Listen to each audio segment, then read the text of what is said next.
दोस्तों, एक बार फिर आपका स्वागत है, अभिनंदन है आपकी अपनी YouTube channel Aryan institute Allahabad में।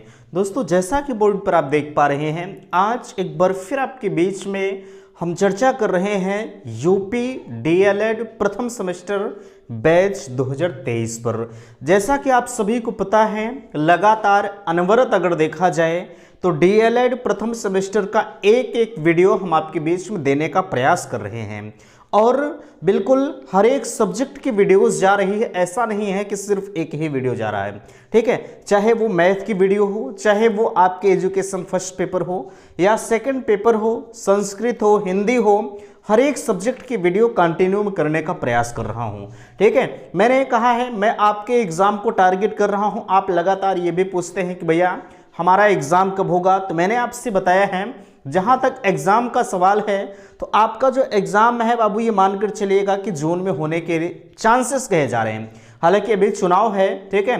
चुनाव को मद्देनजर देखते हुए हो सकता है अगर चुनाव आयोग की परमिशन नहीं मिलती है तो आपका जो एग्जाम है वो और लेट हो सकता है, ठीक है। सब कुछ दारोमदार, पूरी जिम्मेदारी चुनाव आयोग पर है। अगर वो चाहेगा तो एग्जाम आपका होगा, नहीं चाहेगा तो चुनाव के बाद ही होगा। लेकिन मैं इतना जरूर आपसे कहूंगा कि आप अभी से मस्त न रहिए, ठीक है। आप जून को ही टारगेट करिए, ठीक है। आप जून को टारगेट करिए। जून आप मान कर चलिए कि चलिए हमारी परीक्षाएं जून में होंगी, बाकी अदरवाइज चाहे जब आपकी परीक्षाएं हों वो अलग का मामला है, ठीक है। तो चलिए इसी के बीच में मैथ का यह वीडियो आपके बीच में जा रहा है। जैसा कि देख पा रहे हैं, भिन्न की संकल्पना एवं गणितीय संक्रियाएं, ठीक है। तो हम आपके बीच में भिन्न के बारे में थोड़ा सा हम बताने का प्रयास करते हैं। देखिए, जो आपका जो प्रथम सेमेस्टर होता है उसमें अगर हम मैथ की ही बात करें तो बिल्कुल एक बेसिक चीजें आपके मैथमेटिक्स में रखी जाती हैं, ठीक है। बिल्कुल बेसिक चीजें, जैसे आपको जोड़ना है, घटाना है, छोटे छोटे जोड़ को आपने सीखा। इसके पहले मैंने जो वीडियो आपको दिया उसमें आपने गुणा की संक्रिया को सीखा कि आप गुणा किस प्रकार से करते हैं, ठीक है। तो यही सब सारी चीजें पहले सेमेस्टर में बिल्कुल माइन्यूट से पूछी जाती हैं। आपको परेशान नहीं होना है।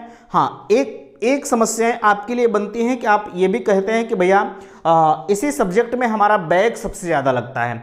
मैं समझ सकता हूं कि बैक आपका लगता है, लेकिन मैं दावा करता हूं कि अगर आप चैनल के साथ लगातार लगे रहेंगे तो आपका बैक नहीं लगेगा, ये मेरी गारंटी है। लेकिन ऐसा नहीं कि मैंने कह दिया तो बैक नहीं लगेगा। हाँ, आपको उतना करना होगा जितना मैं कहूँगा। अगर आप उतना करते चल रहे हैं धीरे धीरे, ठीक है। ऐसा नहीं कि आप खरगोश की चाल चलिए फटाक से आप पहुंच जाइए, ठीक है। पढ़ाई धीरे धीरे होती है ना।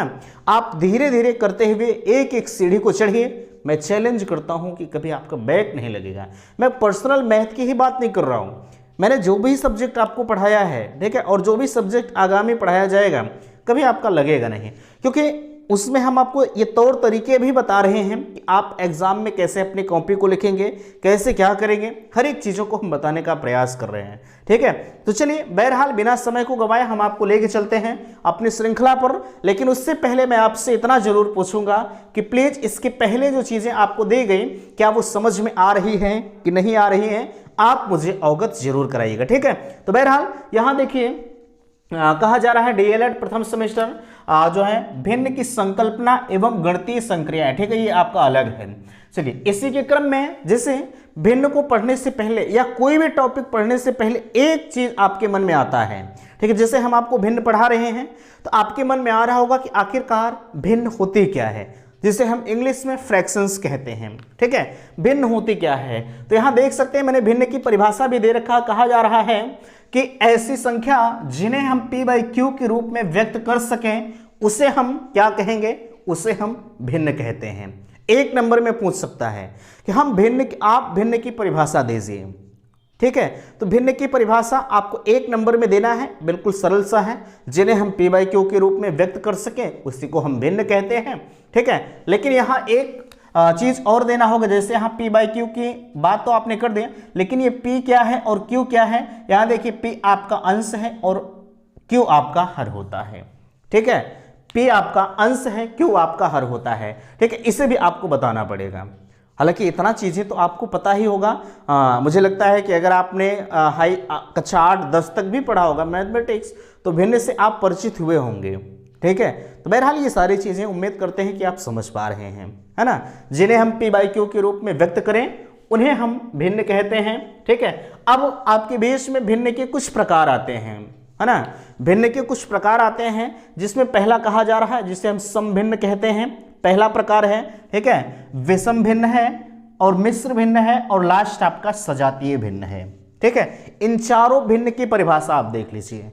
हालांकि परिभाषा आपसे नहीं पूछी जाती है, ठीक है, लेकिन हाँ ऐसा हो सकता है कि बहुविकल्पीय में 1 नंबर में पूछ लें, ठीक है। जैसे यहां परिभाषा मैंने आपको दे रखा है, डायरेक्टली आपसे पूछ लेगा कि समभिन्न की परिभाषा लिखिए, या तो आपसे समभिन्न की परिभाषा दे देगा, 4 ऑप्शंस दे देंगे, यही 4 ऑप्शंस दे देंगे, कहेंगे कि ये कौन सी भिन्न है जिसकी परिभाषा ऊपर दी गई है।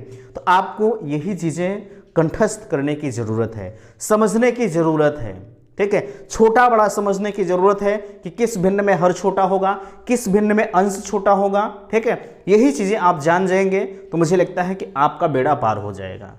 मैं भिन्न की बात कर रहा हूं, बाकी और चैप्टर तो अभी आपके बचे ही हैं, ठीक है, उससे भी जानना है। अकेले भिन्न से नहीं, हाँ अगर भिन्न वाला चैप्टर आप तैयार करते हैं तो 2 नंबर आपका कन्फर्म है, ठीक है। 2 से 3 नंबर भी कभी कभार पूछ लिए जाते हैं। चलिए देखिए, मैंने कहा आपसे कि समभिन्न किसे कहते हैं। देखिए यहां कुछ कंडीशंस दे रखा है कि जिसका अंश हर से छोटा है। मैंने यहां अंश हर का परिचय किया, ठीक है, अंश को बताया कि अंश क्या है और हर क्या है, इसे आपने देखा। बट यहां देखिए कहा जा रहा है जिसका अंश हर से छोटा हो उसे हम या उस भिन्न को हम समभिन्न कहते हैं, ठीक है। उस भिन्न को हम समभिन्न कहेंगे, यानी कहा जा रहा है जिसका अंश, ठीक है, हर से छोटा हो। आप इन्हीं कंडीशंस को नोट कर लीजिए, ठीक है। देखिए यहां मैंने जैसे भी लिख रखा है, भैया अंश कौन सा है, अंश ऊपर वाला होता है और हर नीचे वाला होता है। तो मैं यही आपसे कहने का प्रयास कर रहा हूं कि जिनका अंश जो है हर से छोटा हो, सभी के हर बड़े हैं और अंश छोटे हैं, ठीक है। कंडीशंस यही आपको ध्यान रखना है, बाकी और कुछ नहीं, ठीक है। यही चीज आपको ध्यान रखना है। मैंने कहा आपसे जिसका अंश जो है हर से छोटा हो, 4/7 हो गया, ठीक है, 3/10 हो गया, 2/5 हो गए। सभी के जो अंश ऊपर वाले होते हैं, ठीक है, अंश आपके ऊपर वाले और हर आपके नीचे वाले होते हैं। अंश ऊपर वाले हमेशा जो है समभिन्न में जो है छोटे होंगे, ठीक है। देखिए यहाँ ऊपर वाला छोटा है, नीचे वाला बड़ा है। मैं यही समझाने का प्रयास आपसे कर रहा हूँ, ठीक है। तो यहां तक की चीजें, ये ऊपर वाली कंडीशंस आप ध्यान रखिएगा। परिभाषा किसे कहेंगे, परिभाषा को भी आप याद कर लीजिए। चलिए अगला हमारा आता है विषम भिन्न किसे कहेंगे। अब यहां तो अंश को आपने छोटा बनाया और हर को बड़ा बनाया, ठीक है। अब सेम इसी का उल्टा कर दीजिए विषम भिन्न में, ठीक है। अब यहां पर अंश आपका बड़ा हो जाएगा और हर आपका छोटा हो जाएगा, ठीक है। अंश आपका बड़ा हो जाएगा, ठीक है, और हर आपका छोटा हो जाएगा। देखिए यहां मैंने कहा आपसे देख सकते हैं, यदि अंश हर से बड़ा हो तो ऐसे भिन्न विषम भिन्न कहलाती है। अंश जो है हर से बड़ा हो, यही 3 अक्षर 4 अक्षर का कमाल है इसमें, ठीक है। सिर्फ और सिर्फ 3 से 4 अक्षर का कमाल है। इसीलिए मैं आपसे कह रहा हूं कि पूरी परिभाषा आप छोड़ दीजिए, मत याद करिए, ठीक है। पूरी परिभाषा मत याद करिए, कोई मतलब नहीं है, लेकिन इन 3-4 अक्षर को तो याद कर लीजिए, जो आपके काम की चीजें हैं, जो आगामी आपकी परीक्षाओं में पूछी जाएंगी, है ना। चलिए देखिए यहां मैंने कहा आपसे यदि अंश और हर से, यदि अंश जो है हर से बड़ा हो तो ऐसे भिन्न हमारी क्या कहलाती है, ऐसे भिन्न हमारी विषम भिन्न कहलाएगी, ठीक है। जैसे यहां देख सकते हैं आपका 5/2 हो गया, 10/3 हो गया, 7/4 हो गए। सभी के जो अंश बाबू हैं ये आपके जो है बड़े हैं और नीचे वाला भाग इनका जो है छोटा है, ठीक है। तो यहां तक की चीजें मुझे लगता है कि आप समझ गए होंगे। अगला आपका बन रहा है मिश्र भिन्न, ठीक है। अब मिश्र भिन्न हम किसे कहेंगे, तो यहां देखिए कहा जा रहा है यदि किसी भिन्न में अंश और हर के साथ एक पूर्णांक कहा जाए या पूरा अंक लगा होता है, उसी को हम मिश्र भिन्न कहते हैं, ठीक है। जैसे आप सही, जैसे आपने देखा होगा, जैसे के रूप में यहां देख लीजिए 3 सही 2/5 की मैं बात कर रहा हूं, ठीक है। तो ये तो 2/5 आपका 2/5, ये 3 जो बना हुआ है ये आपका पूरा होता है, बाकी ये आधे होते हैं, ठीक है। ये 2/5 भाग हैं, ये 5/3 भाग है, ये 4/9 भाग है। बट यहाँ मैंने जो सही का निशान लगाया है, जैसे 7 सही 5/3 है, तो ये जो 7 आपका है, ठीक है, ये जो 7 आपका है ये पूरा आपका है, इसमें किसी भी प्रकार का बांट बंटवारा नहीं है। ये भी 2 जो आपका है इसमें भी किसी भी प्रकार का बंटवारा नहीं है, ठीक है। मैं यही आपसे कहने का प्रयास कर रहा हूं कि 2 सही 4/9 जो है यही आपकी मिश्र भिन्न कहलाती है, ठीक है। चलिए ये हो गया। अब सजातीय भिन्न क्या है? सजातीय भिन्न में आपको कुछ नहीं करना है, सबके जो हर होते हैं वो समान होते हैं। जैसे यहाँ देखिए मैंने लिख रखा है 7/8 है, 9/8 है, 4/8 है, ठीक है, 9/8 है, ये 9/8 2 बार रिपीट हो गया, कोई बात नहीं, ठीक है, छोड़िए आप, उससे मतलब नहीं है। लेकिन यहाँ देखिए सभी के जो अंश हैं ये अंश ये जो हर हैं ये समान है कि नहीं? आप कहेंगे जी भैया बिल्कुल समान है, ठीक है। तो क्या यहाँ तक की चीज़ें आपको समझ में आई कि नहीं आई? मुझे लगता है कि कोई भी डाउट्स आपका नहीं रहा होगा। बाकी अगर डाउट्स है तो मैं आपसे निवेदन बार बार करता हूँ कि भैया आप मुझे ज़रूर बताएं, ठीक है। नहीं बताएंगे तो इसी तरह से, जिस तरह से श्रृंखला आपकी चल रही है, जो पढ़ाने के तौर तरीके हैं इसी तरह से आपके चलते रहेंगे, ठीक है। मामला निकल जाएगा, समझ नहीं पाएंगे। अभी आपके पास समय है, वक्त है, आप मुझे बता दीजिए ताकि एक एक चीज़ें मैं आपको क्लियर कर सकूं, ठीक है। चलिए अब इधर देख लीजिए, कुछ सवाल आपके बीच में दिए गए हैं। हालांकि जगह थोड़ी सी बोर्ड पर कम है, मैंने ज़्यादा सवाल ही कुछ लिख दिए हैं इस पर, ठीक है। लेकिन आपको ज़्यादा परेशान होने की ज़रूरत नहीं, मैं एक एक चीज़ों को आपको क्लियर करूँगा। ऐसा नहीं कि मैंने ज़्यादा लिख दिया है तो आप समझ नहीं पाएंगे, नो, बिल्कुल आप टेंशन न लीजिए, ठीक है। देखिए पहला क्वेश्चन है 4/5 धन 3/5, ठीक है। अब इसको जोड़ना है। एक चीज़ ध्यान रखिएगा, अगर हर समान है, ठीक है सॉरी, अगर हर आपका समान होता है, जैसे 4/5 हर 5 है, 3/5 हर 5 है, अगर ये दोनों के हर समान है तो आपका जो साधारण जोड़ होता है उसी के अकॉर्डिंग आप करेंगे, ठीक है, जो साधारण जोड़ होगा। लेकिन इतना आप ध्यान रखिएगा, ठीक है, इतना, जैसे 4 3 7/5 यही इसका आंसर है, ठीक है, यही इसका आंसर है। जैसे ऊपर वाला जो अंश होता है ये तो जुड़ जाता है, लेकिन नीचे वाला हर सेम उसी तरह से रख उठता है, ठीक है। ऐसा ना करिएगा कि हम इस 5 को भी जोड़ दें, ये कर देंगे तब तो गलत हो जाएगा, ठीक है। चलिए ये भी हो गया आपका। मुझे लगता है इतने आसान से क्वेश्चंस में कोई भी दिक्कत, कोई भी डाउट्स आपका नहीं रहा होगा, ठीक है। बाकी अगर कोई भी डाउट्स हैं तो आप मुझे बता दीजिए, है ना। चलिए अगला क्वेश्चंस आपका बन रहा है, जैसा कि देख सकते हैं दूसरा क्वेश्चन है। दूसरे क्वेश्चन को अगर हम कहें तो ये 2015 का आपका रिपीटेड क्वेश्चन है, ठीक है। ये सबसे बड़ी खासियत है, ये महत्वपूर्ण प्रश्न के अंतर्गत आएगा, पूछा भी जा सकता है, ठीक है, क्योंकि ये पहले पूछा गया क्वेश्चन है। देखिए 3/5 है, ठीक है, प्लस ब्रैकेट में -2/5, ये 2015 का रिपीटेड क्वेश्चन है, मैंने आपको बता ही दिया, ठीक है। तो इसे आप कैसे करेंगे, है ना, इसे आप कैसे करेंगे, सवाल तो आपके मन में आ ही रहा होगा, ठीक है। तो देखिए इसमें कुछ करने की ज़रूरत नहीं है। पहली चीज़, जो यहाँ ब्रैकेट लगा हुआ है इस ब्रैकेट को आप खोल दीजिए, ठीक है। जब ब्रैकेट को आप खोल देंगे तो ब्रैकेट खोलने के बाद, ठीक है, प्लस माइनस का जब यहाँ आप लिख दीजिए, डायरेक्टली मैं यहाँ लिख कर बता दे रहा हूँ, ठीक है, बराबर आप कर दीजिए, 3/5 आप कर देंगे, ठीक है। 3/5 आपने किया, चूंकि 3/5 आपका लिखा ही गया है। अच्छा यहाँ ध्यान ये देना है, छोड़िए ऐसा ना करिए, ठीक है, ऐसा मत करिए आप। इनका जो हर है ये दोनों समान है, हर समान होने से मैंने कहा आपसे डायरेक्टली आपका काम हो जाता है, गुणा भाग ज़्यादा करने की ज़रूरत नहीं पड़ती है। तो आप पहले यहाँ लिख दीजिए, नीचे आप हर को ही लिख दीजिए, ठीक है। अब ये दोनों को हम आपस में कैलकुलेट करेंगे तो 3 होगा, माइनस आपका 2 हो जाएगा, ठीक है, माइनस आपका 2 हो जाएगा। अब इसी को आप कैलकुलेट कर दीजिए। मुझे लगता है कि इतने आसान से क्वेश्चन 1/5 यही आपका आंसर होना चाहिए, ठीक है, यही आपका आंसर होना चाहिए। अच्छा यहाँ समस्याएं बच्चों को कहाँ उत्पन्न होंगी जानते हैं? ये जो प्लस माइनस आपका दिया है, ठीक है, ये जो प्लस माइनस आपका दिया है, समस्या आपको यही उत्पन्न होगी कि प्लस माइनस का गुणा क्या होता है, माइनस प्लस का गुणा क्या होता है, माइनस माइनस क्या होते हैं, प्लस प्लस क्या होते हैं, यही सब सारी समस्याएं आपको उत्पन्न होती हैं, ठीक है। लेकिन आप बिल्कुल परेशान ना होइए, मैं हर एक डाउट्स को आपको क्लियर करूंगा, ठीक है। इसके लिए आप बेफिक्र रहिए, कोई दिक्कत नहीं है। हाँ जहाँ समझ में ना आए आप मुझे कमेंट करके बता दीजिए। चलिए यहाँ तक आपका हो गया। अगला क्वेश्चन हमारा बन रहा है, जैसा कि यहाँ देख पा रहे हैं 1/3 प्लस 1/5, ठीक है। अब इसे कैसे करेंगे? अभी तक तो आप कर रहे थे कि इनका जो हर है वो दोनों समान होता था, आप आराम से कर ले जा रहे थे, लेकिन अब इन्हें कैसे करेंगे सवाल आपके मन में आ रहा होगा। तो देखिए इसे करने के दो तरीके होते हैं। एक तो आप एलसीएम मेथड से करते हैं, स्टेप जो है थोड़ा सा लंबा जाता है, लेकिन समय अभाव के कारण, चूंकि 1 घंटे का पेपर होता है, समय बचाना पड़ता है सॉरी समय बचाना पड़ता है, इस वजह से आप करेंगे, आप डायरेक्टली इनका तिरछा गुणा कर दीजिए, ठीक है।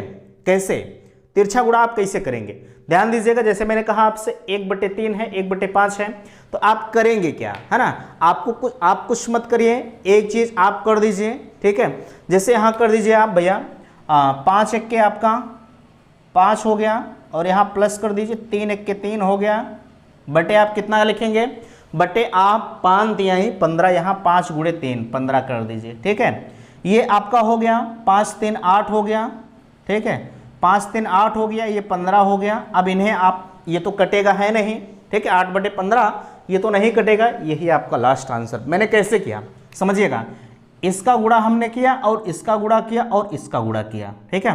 यानी 5 1 के 5 मैंने लिखा, 3 1 के 3 हमने लिखा, 5 3 15 हमने लिखा, यही इसका 5 3 8/15 आपका आंसर होगा, ठीक है। तो ये भी आपका हो गया।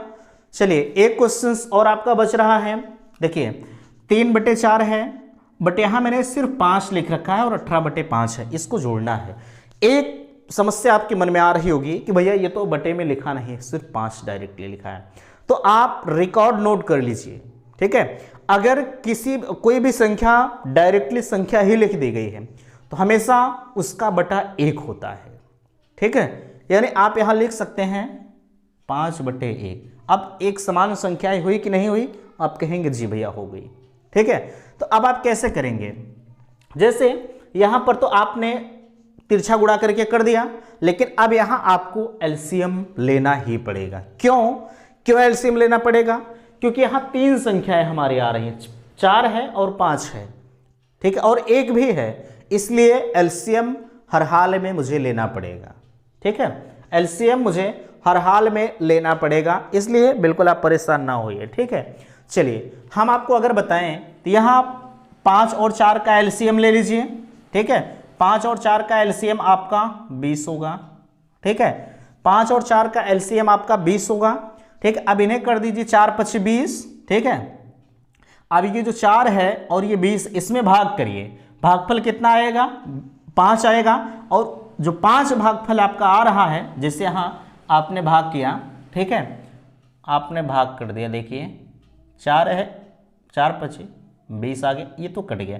अब यही जो 5 आपका आ रहा, ये 5 का 3 में गुणा करिए, ठीक है, 5 तिहाई आपका 15 हो गया, फिर यहाँ प्लस करिए।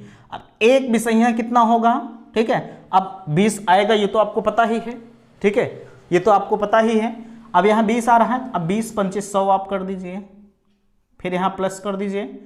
अब 5 चौक 20 कर दीजिए, ठीक है, 5 चौक 20 सेम इसी तरह से हो गया आपका। तो 18 का और 4 का गुणा कर लीजिए, 18 1 18 18 3 54, 18 चौक 72 होगा, ठीक है, 72 हो गया। भैया देखिए गुणा अगर आपको नहीं आ रहा है तो मैं आपको बता दे रहा हूं, जैसे यहाँ 18 कर लीजिए और यहाँ 4 कर दीजिए, 4 8 32 हो गया, 4 1 के 4 3 7 हो गया, आ गया ना। यही चीज़ आपको करना होता है। कुछ लोगों को भूल गया होगा ये पहाड़ा वहाड़ा, मुझे पता है, ठीक है। बहरहाल आप उसके लिए बिल्कुल बेफिक्र रहिए। अब यही आप कैलकुलेट कर लीजिए बाबू, ठीक है, यही आप कैलकुलेट कर लीजिए, फाइनल आपका आंसर आ जाएगा, ठीक है।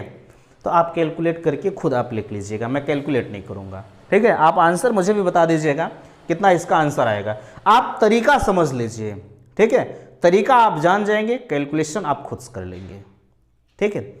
मैं फिर से एक बार आपको बताऊंगा, जैसे मैंने 4 1 और 5, देखिए मैंने यहाँ 20 क्यों लिखा है, आपके मन में आ रहा होगा।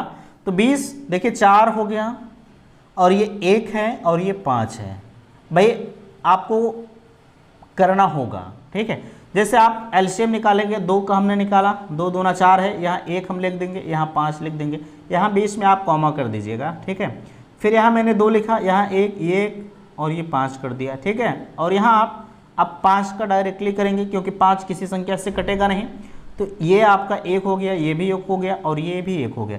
अब इसी को आप कैलकुलेट कर लीजिए, 5 दूनी 10 दूना 20, यही 20 मैंने यहाँ लिखा है, ठीक है। तो ये भी आपका डाउट्स क्लियर हो गया होगा, ठीक है। बाकी अगर कहीं कोई समस्या होगी तो आप मुझे बता दीजिएगा, ठीक है। चलिए, बाकी इसका कैलकुलेशन आप करके हमें ज़रूर बताइएगा कितना आपका आ रहा है ना। अब यहाँ घटाव वाला आ रहा है, तो घटाव में आप कैसे करेंगे, सेम इसी तरह से कर दीजिए, बराबर करके 5 में से 3 गए 2 और यहाँ 6 है, आप इसको काट सकते हैं, 2 1 के 2, 2 3 6, 1/3 आपका आएगा, ठीक है। छोटा कर सकते हैं, कोई दिक्कत नहीं है। अगर ऑप्शनल है तो जो ऑप्शन में अगर 2/6 है तो 2/6 लिखिएगा, अगर 1/3 है तो 1/, दोनों आपके सही हैं। लेकिन ऑप्शन अगर ऑप्शन वाला है तो वो ऑप्शंस के ऊपर डिपेंड करेगा कि ऑप्शन क्या दे रहा है ना। ये आपका है सेम इसी की तर्ज पर ये भी लगेगा, कहाँ गया, हाँ इसी की तर्ज पर ये भी लगेगा। 4 दूना 8 आपका है, ठीक है। 4 दूना 8 और माइनस 5 1 के 5 है, देखिए 4 दूना 8, इसका गुणा मैंने किया, 5 1 के 5 यहाँ मैंने लिखा। अब इसका आप कर दीजिए 5 चौक 20 कर दीजिए, 8 में से 5 गए, 3/20 आपका हो गया, ये आपका आंसर होगा, ठीक है।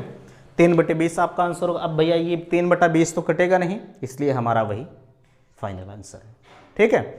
चलिए अगला क्वेश्चन, अब गुणा आ रहा है। अब आप गुणा कैसे करेंगे, जैसे यहाँ 1/2, 1/4, 1/6। अब आपको गुणा करना है, इसे आप हम इरेज कर दे रहे हैं, आप जान गए हैं गुणा करना है, ठीक है।